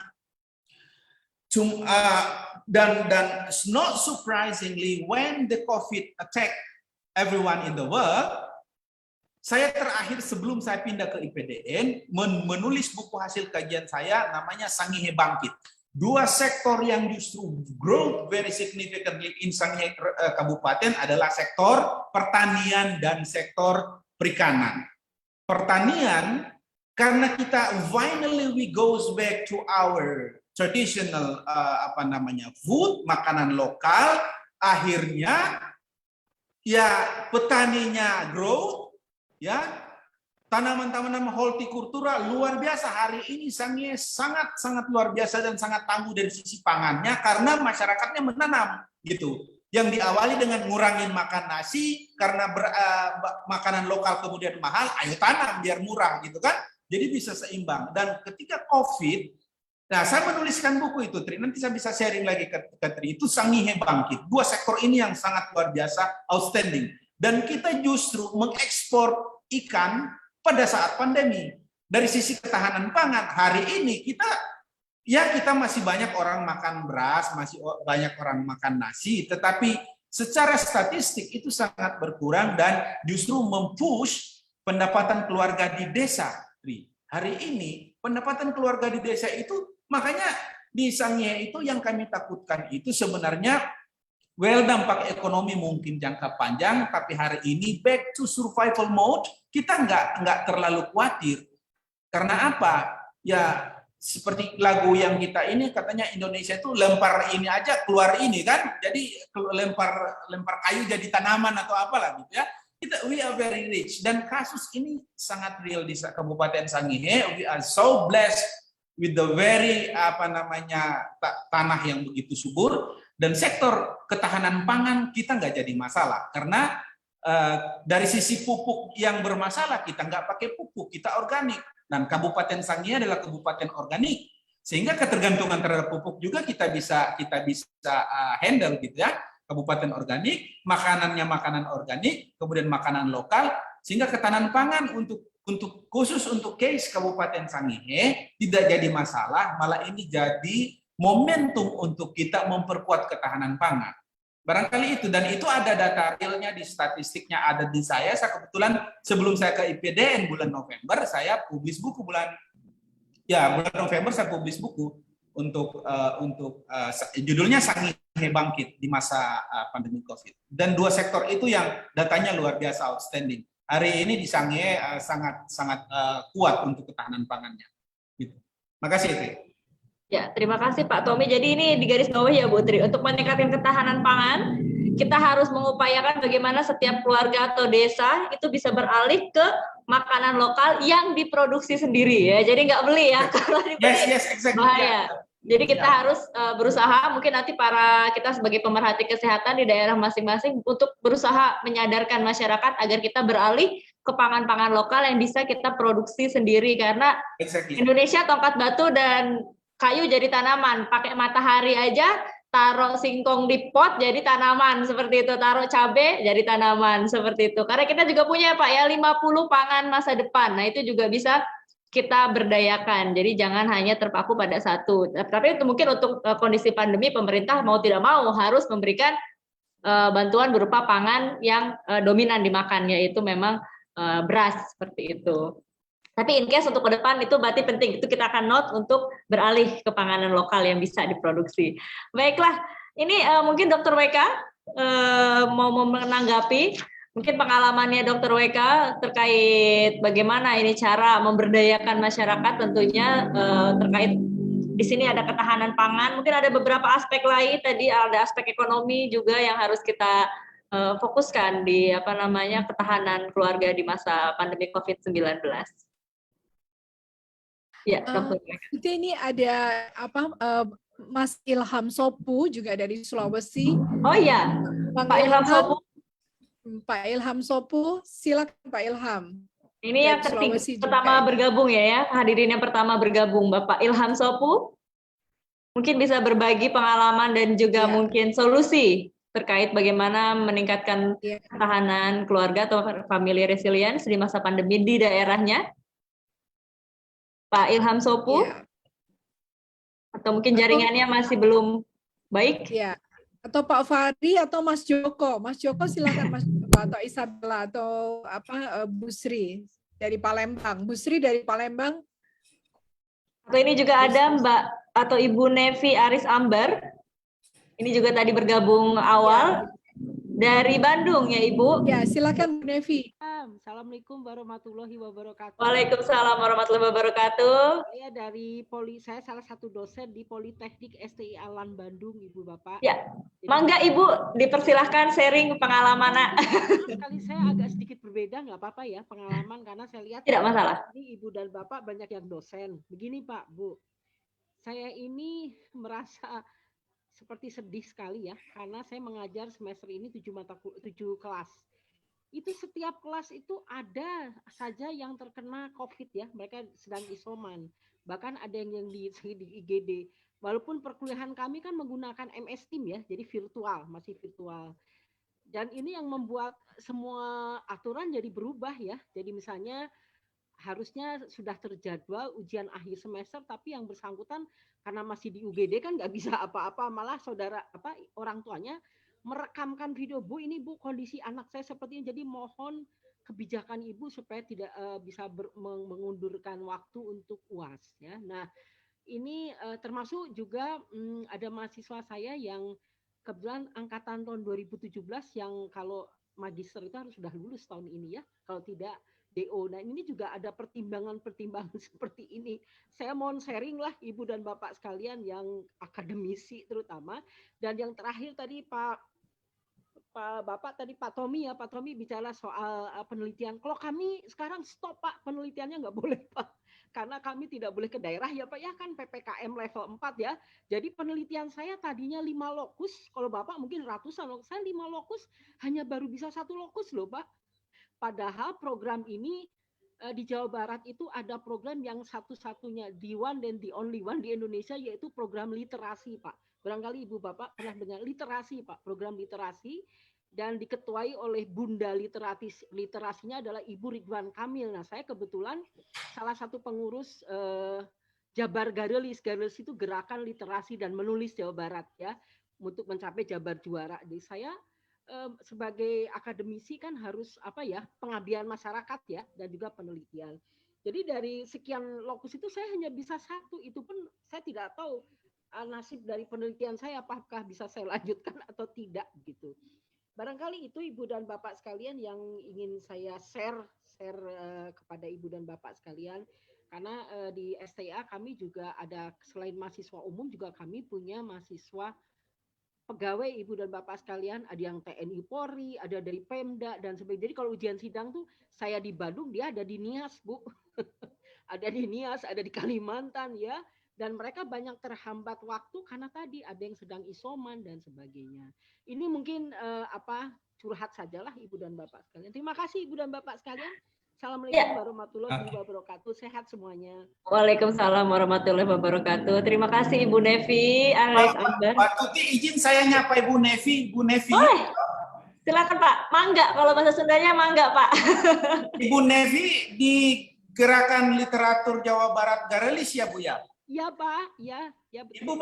Ibu pernah baca SK-nya nggak? SK, aduh saya SK itu saya belum Pak. Belum pernah. Oh ya, nanti kalau Ibu terima SK-nya, Ibu lihat siapa Pak untuk pernah menulis Pak tentang literasi Pak. Ya. Nanti kalau Ibu lihat SK-nya, Ibu lihat siapa ketua Dewan Penasihatnya ya. Ya mudah-mudahan ketemu nama saya. Oh, gitu, Pak. Cocok kalau gitu Pak Tommy. Aduh Pak. Salam. Karena benih Gerakan Literasi Nasional itu awalnya dari program kami di PPI dengan Reading Challenge di Australia. Ya. Jadi saya yang bawa bibitnya dan teman-teman itu kan itu ada Ibu Mia dulu, teman-teman literasi Jawa Barat. Makanya saya dipercaya oleh Pak Ridwan Kamil untuk jadi ketua Dewan Penasihatnya Ibu. Ya, jadi salam semangat dan isu family resilience semoga menjadi salah satu core isu di dalam gerakan literasi. Amin. Ya, saya ketemu langsung dengan kalau literasi itu kan ketuanya ya, saya tahu saya Bunda Literasinya Bu Ridwan Kamil ya Pak ya. Dan Iya, saya iya, itu iya. Bupati dan Wali Kota di Bupati dan Wali Kota, iya. Dan alhamdulillah Saya- saya bukan sombong Pak, karena saya menulis tentang literasi saya dapat juara di Madrid Pak. Wah, luar biasa, luar biasa. Ya belum Berarti ini patut diacungi jempol ini, Iya. luar biasa. Berarti Saya nanti yang muda nih harusnya cukup malu ya untuk jadi nanti integrasi juga nih isu-isu family resilience dalam gerakan literasi karena itu pendekatan yang sangat mengakar untuk edukasi masyarakat. ya. Barangkali itu yang bisa kita Terima ini. kasih, Jadi Pak. salam untuk teman-teman di sana dan saya sudah ketemu dengan orang yang bakalan saya nasihati karena saya ketua dewan penasihatnya. Oke, itu Baik. aja dan semoga risetnya mungkin metodologi risetnya bisa diubah mungkin ya Pak ya. diubah khususnya tentang yang paling susah metodologi riset itu kalau untuk turun ke daerah kan data collection. Ya. Nah, mungkin kita modifikasi sedikit data collection-nya sehingga bisa kita dengan menggunakan Systematic teknologi. review atau literatur review mungkin bisa Ibu. Mungkin bisa. Tapi untuk raw datanya mungkin metodologi data collection-nya dirubah aja. Caranya. Memang awalnya wawancara dan observasi Pak dan studi dokumen, tapi saya rubah mungkin sekarangnya Pak ya. Agak susah kalau observasi. Ya, Itu mungkin dari- observasi agak susah, dirubah aja metodologinya. Nanti kalau ada diskusi sesi berikut tentang riset apa nanti kita agendakan untuk Ya, kita Pak, bahas mohon. rame-rame, bisa aja kayak gitu. Mudah-mudahan insya Sebagai Allah- bentuk dari kolaborasi kita kan isu yang kalau bisa ini ya silakan. Ya. Itu barangkali itu minta maaf saya kembalikan. Mohon Ya, maaf ini- sudah terlalu banyak intervensi nih Bu. Tidak masalah Pak. Ini jadi kita saling terhubung karena sebenarnya memang fungsi dari suatu diskusi seperti ini selain pertama menemukan solusi tentunya bersilaturahmi. Ternyata ada juga yang memiliki masalah, malah qadarullah atau ketentuan Tuhan ketemunya langsung malah sama Pak Tommy sebagai penasehat atau pembawa gerakan tersebut gitu kan. Nah ini tadi juga tidak masalah Ibu Nevi, kita akan tetap pada dasarnya adalah memfasilitasi solusi ya Ibu, memfasilitasi solusinya. Tadi agak kesulitan bagaimana caranya mahasiswa-mahasiswa yang lulus ini juga menjadi satu tekanan ya bagi setiap keluarga bahwa studi-studi yang tertunda dari anggota keluarganya itu juga menjadi suatu tekanan dan itu juga harus dicarikan solusi karena kalau enggak secara psikis mereka akan tertekan, ibu bapaknya juga menjadi tertekan, kamu kapan lulus gitu ya. Nah ini mungkin bisa berbagi sharing ini Ibu Tri Nugraha Sustilawati, kebetulan saya adalah orang yang bagaimana lulusnya tidak memerlukan kontak dengan orang lain. Saya lulus dengan menggunakan desain studi research-nya adalah meta-analisis dan Bu Tri Nugraha adalah salah satu dosen pembimbing saya. Mungkin nanti Ibu Nevi, ini saya mau minta komennya Bu Tri. Bu Tri komen dong. Monggo, Bu. Monggo. Mungkin nanti mahasiswa Bu Nevi bisa diarahkan untuk membuat suatu studi yang tidak harus kontak dengan orang gitu. Bagaimana Bu Tri, studi-studi yang tidak kontak dengan orang? Putri, informasi ini ada dari Sangihe juga bergabung teman-teman. Oh iya. Sangihe, ya ini Pak Serapi bergabung. Salam untuk teman-teman di Sangihe karena mereka pengen dengar gitu. Nah Sangihe saya sebut-sebut mention dan mereka gabung aja gitu kan. Tapi niat belajar mereka luar biasa teman-teman Sangihe. Dan bulan Oktober kita punya Sangihe Writers. Ini pertama kali di Indonesia daerah terpencil mengadakan Writers Festivals. Writers and Literacy Festivals. Ini out of the box. Jadi luar biasa teman-teman di Sangihe ini. Meskipun daerah terpencil, nah sehingga kalau mau bicara riset jangan coba-coba dengan orang-orang Sangihe. Ya universitas aja nggak ada, tapi banyak peneliti di sana. Mereka mau bikin Writers Festival bulan Oktober bekerja sama dengan teman-teman yang supporting kita banyak dari Jawa juga teman-teman. Penulis-penulis kaliber bergabung semua dengan Sangihe Writers and Readers Festivals. Ya. Wow, bagus sekali. Itu berarti ini ada sastra juga, ada riset juga ya, berarti. Exactly. Ya, kita kan daerah yang sangat kaya dengan sastra, Bu, Sangihe. Ya, betul. Ya, selama ini kan ada yang Bali kan, Bali yang Janet. Yes. Sekarang ada Sangihe, maka ya saya senang sekali. Biasanya saya di Bali ya mengikuti yang dibuat Janet. Nah sekarang saya akan ikut juga yang dibuat Pak Tommy dan kawan-kawan. Ya. Ya, itu saya sharing di Facebook saya, ada channel-channel Sangihe Writers Festivals itu dan literasi luar biasa. Sebenarnya 4 tahun lalu kami malah mau bikin North Jazz Festivals, mau nyaingin Java Jazz gitu. Jadi orang Sangihe ini luar biasa nih. Semangatnya harus, Apa kan itu mungkin semangatnya luar biasa gitu. sudah dipantik semangatnya jadi menggebu-gebu terus-menerus ke berbagai Iya. sektor ya. Jadi Iya, di saat iya. pandemi soal pangan jadi masalah, enggak, di Sangihe luar biasa mereka nanam itu jadi ini. Anyway, udah kemana-mana nih, sorry. Menarik. Iya. Bisa ketemu Pak Peter Gonta itu untuk apa bikin apa? Iya, saya pengen publikasi. ketemu beliau. Ya, karena kan Iya. ke Atlantik lebih dekat kita gitu. Jadi sekarang dan mindset kami itu we are not turning to Jakarta karena kami kan dari 1000 daerah kami paling luar nomor 1000. Kalau kita turning to Iya. Atlantik dari 1000 daerah kami nomor 1 kan? Iya, kalau ada ke Atlantik ya, betul. Iya. Ya. Gitu. Ya, thank you. Menarik. Ya. Iya, terima Ini kasih. ada Ini Pak kayaknya Dani Adiwibowo. Ini ada Pak Dani Adiwibowo. Silakan ini Pak Dani, mungkin ada yang mau di-share ya. Tuti boleh ya, dipersilakan. boleh Bapak Dani Adiwibowo. Ya, Ini baru bergabung. Selamat Ya, malam, Pak. malam. Saya Iya. kebetulan di Surabaya juga. Iya. Pak Dani Ya. bisa. Ya, suaranya sudah jelas Pak Dani. Ya. Iya. Ada yang ingin di-share-kan mungkin Pak Dani? Itu sih sebenarnya karena baru gabung ya, karena apa namanya baru nyimak aja tadi itu. Jadi biar ini deh apa namanya ngikut aja, nanti kalau misalnya itu saya akan resign. Ya nggak apa-apa ya. Baik, ya, baik Pak Dani, terima kasih sudah hadir. Nanti bisa ini. Mungkin yang teman-teman yang dari Sangihe mau bercerita, silakan. Ini Pak, siapa? Pak Tommy, siapa aja nih yang dari Sangihe? Pak Sarapi. Pak Sarapi, silakan Pak Sarapi. Sarapi. Silakan Pak Sarapi. Ini Tuti mungkin sedang ada. Iya, ini ada sedikit mati lampu, tapi ini tetap bisa berjalan, hanya kameranya harus dimatikan karena saya jadi gelap gitu. Oke, silakan Tuti Ya. tetap memandu, silakan. Ya, biasa Pak Sarapi mungkin bisa diaktifkan. Selamat malam. Lagi di jalan kali Mbak itu. Oh iya, baiklah. Tapi tahu aja ya. tapi ini bagus sekali Pak ya. Jadi Sangihe sekalinya dipantik jadi langsung menggebu-gebu. Ini juga mungkin bisa nanti diterapkan caranya Pak Tommy.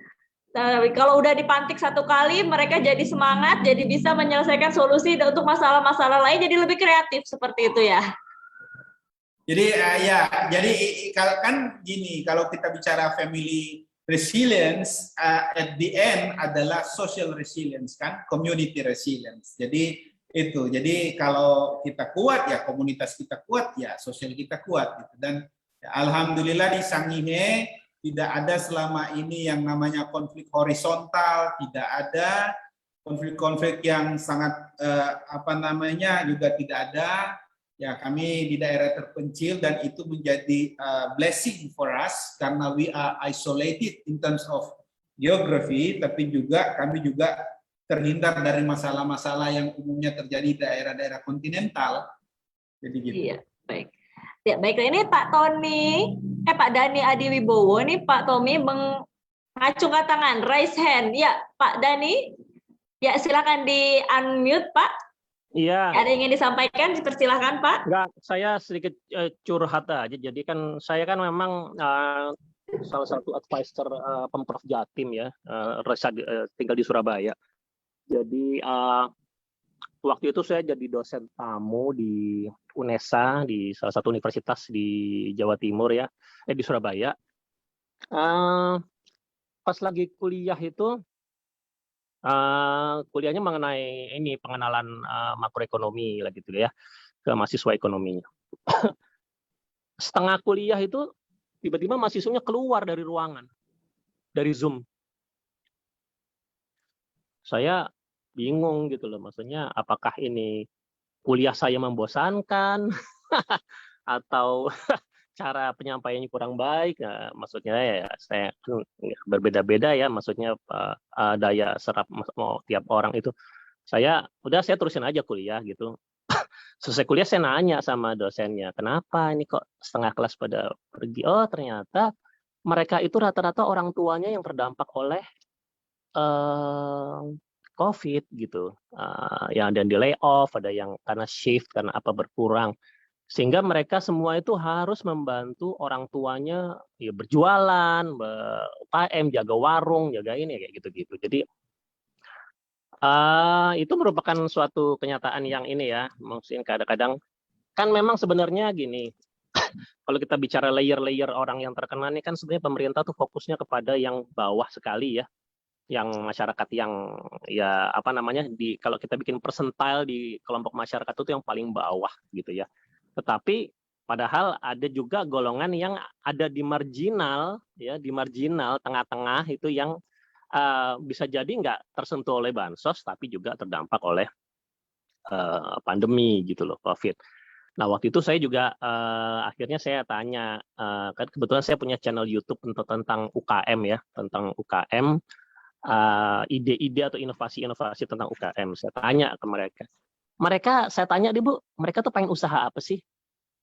Gitu ya, pengen usaha apa? Ternyata mereka tuh pengennya boba, bikin boba gitu ya. Mungkin 70% dari mereka pengennya boba.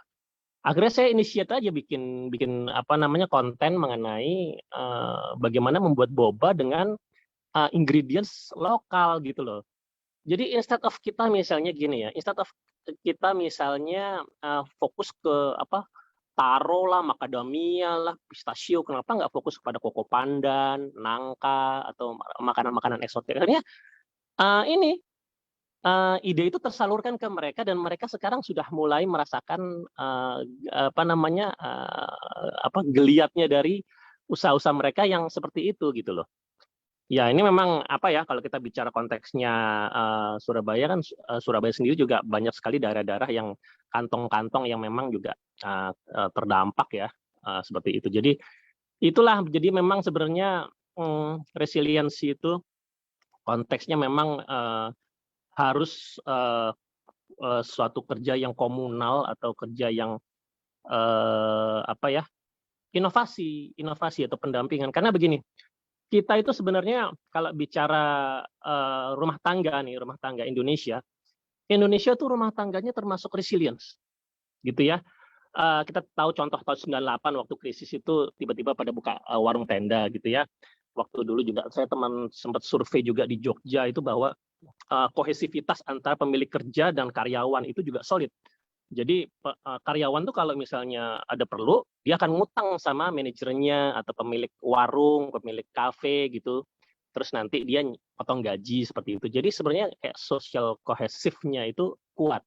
Tapi memang pandemi ini kan bisa dibilang kondisi abnormal ya, luar biasa sehingga butuh pancing, butuh bantuan ide, butuh bantuan inovasi karena memang jujur aja motivasi orang begitu kena hit itu kepepet itu benar-benar agak kurang inovasi gitu loh. Jadi ikut-ikutan aja. Jadi memang di situ adalah suatu triknya bermain di level yang juga memberikan inspirasi atau ide. Gitu itu sih dari saya, makasih. Terima kasih Pak Dandi Adiwibowo, ini sangat ini sekali ya, bermanfaat sekali. Ternyata kita membutuhkan inovasi dan pendampingan karena memang masyarakat Indonesia, keluarga di Indonesia pernah mengalami krisis sebelumnya mungkin.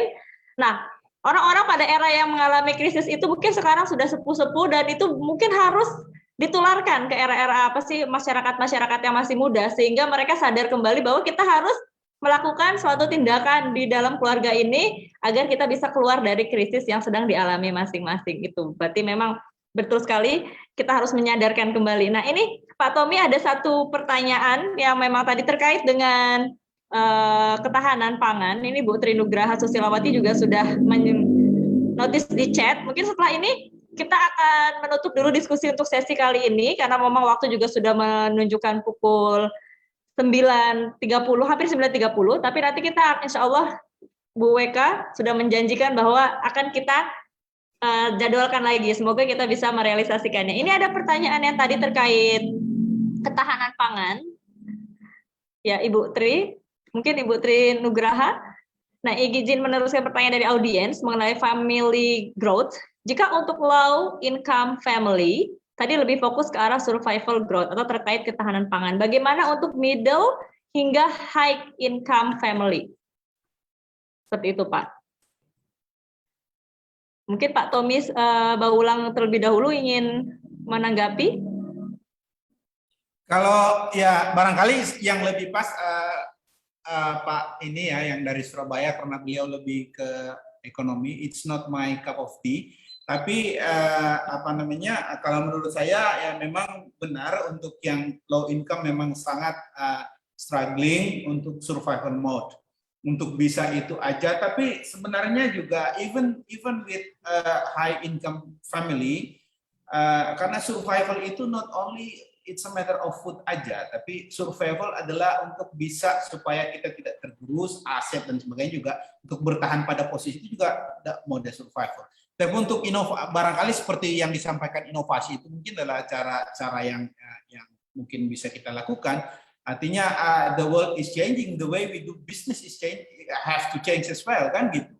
Itu barangkali itu dan mungkin lebih banyak dielaborasi nanti oleh Pak ini dari Surabaya. Karena beliau yang udah bicara inovasi, tapi saya setuju kayaknya memang ya harus berinovasi gitu. Monggo Pak. Ya mungkin ya. Betul banget itu. Ya mungkin kalau saya boleh menanggapi, mungkin untuk yang keluarga-keluarga middle atau mungkin high income, tadi Pak Tommy sudah menjelaskan bahwa domain kita tuh banyak selain masalah ekonomi, ada juga masalah psikologi, fisik, spiritual dan sosiologikal. Ini mungkin kalau untuk keluarga-keluarga di high income itu sepertinya lebih ke arah yang psikis ya Pak, psikologi ya. Mereka uang mungkin cukup, tapi mereka nggak bisa berkomunikasi, mereka nggak bisa bersosialisasi, mereka mungkin ada rutinitas yang mereka nggak bisa kerjakan, mereka jatuhnya ke stres dan lain sebagainya. Itu mungkin exactly. Kita bisa lihat domain mungkin nanti ya yang mungkin untuk yang bertanya, kita juga harus melihat domain-domain yang begitu mungkin Pak Tommy. Bagaimana menurut Pak Tommy dan mungkin Bu Weka dan Bu Tri? Yes. Makanya saya bilang family resilience itu ada beberapa domain, psychological, physiological, ekonomi reason, ya. Tapi, hari-hari terakhir ini kita dihebohkan dengan sepasang orang kaya yang ketangkap narkoba, gitu kan? Itu juga isu resilience. Jadi it's not only that they are maintaining jadi ekonomi is not the only issue, tapi survival juga in terms of kita harus survive dalam kondisi bahwa psychological being kita juga harus survive, harus sehat karena tekanan luar biasa ya kan. Yes, we have money, yes, we have materials, but it's not necessarily we have the psychological resilience. Itu jadi isu. Dan perceraian yang selain masalah ekonomi juga kan orang kaya juga banyak bercerai ternyata. Itu ketika bicara soal ini kan bukan sedikit orang yang masing-masing dalam satu ranjang dengan chattingan yang berbeda kan. Jadi itu juga masalah psychological, masing-masing ngadapin ininya chattingan yang berbeda ya kan, delete chat before we go sleep kan. Gitu. Jadi ini Mbak, jadi banyak. Jadi untuk yang middle income itu bukan pada domain ekonomi, majornya bukan pada domain ekonomi, pada domain-domain lain mungkin juga butuh survival. Barangkali seperti itu jawaban saya. Tapi kalau soal untuk improving the financial, improving the economic capability, ya saya sepakat dengan teman kita Pak ini saya lupa namanya yang dari Dani Adibowo ya. Pak Dani, saya sepakat bahwa today we need innovation more than ever. You know, the world is changing. You cannot do business as usual. Jadi hari ini, for example, I motivate my kids ya. Mereka kebetulan masih di Pulau Sangihe karena tinggal di sana. Saya belum bawa ke Jakarta. Tapi I motivate my kids untuk bikin channel karena dia hobi main musik. I say, I pay you for one song, I give you money. So hari ini aku transfer ke dia karena dia upload. Jadi I try to educate him. This is the world, you know. Hari ini harinya digital. You have to survive by your own with creativity. Otherwise, you cannot live. Jadi if you upload one song, I give you money, and I subscribe to YouTube channel. Okay, for the next 3 months I support you, and then you have to make your own money, gitu kan? Jadi I think for itu ya inovasi dan kreativitas. The world is changing. We cannot face the world today as we know it yesterday. We have to innovate even in advance, yeah, even one step before the change happen. I think that's it for me. Yeah, thank you. Yes, thank you so much. Betul sekali Pak Tony. Ya, memang harus dilatih untuk dia bekerja, atau kalau kita bilang kalau mau naik tangga jangan dinaikin, suruh naik sendiri, tunjukkan caranya atau beri motivasi. Ya mungkin ada closing statement dari Bapak Tommy, dan nanti akan saya tanyakan juga kepada Ibu Weka dan juga Ibu Tri Nugraha Susilawati sebelum saya nanti merangkum dan kita akan closing acara ini. Mungkin dipersilakan kepada Bapak Ibu, siapa yang ingin terlebih dahulu? Bu Weka sudah on? Enggak, closing statement dari Bu Tri sama Pak Tommy saja, closing statement. Saya saya tinggal nanti mencatat saja. Oke, silakan. Kalau Bu Weka sebagai owner rumah belajar Dr. Weka ini closing statement-nya mau ngadain lagi apa enggak ya?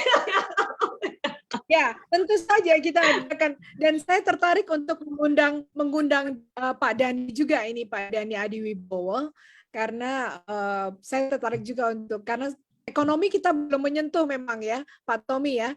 Kita yang jadi mungkin Pak Dhani Adiwibowo mungkin kita akan undang juga, karena penting juga kita mengetahui tentang ekonomi juga ya, untuk sebenarnya kalau di public health juga ada ekonomi, namanya ekonomi kesehatan gitu ya.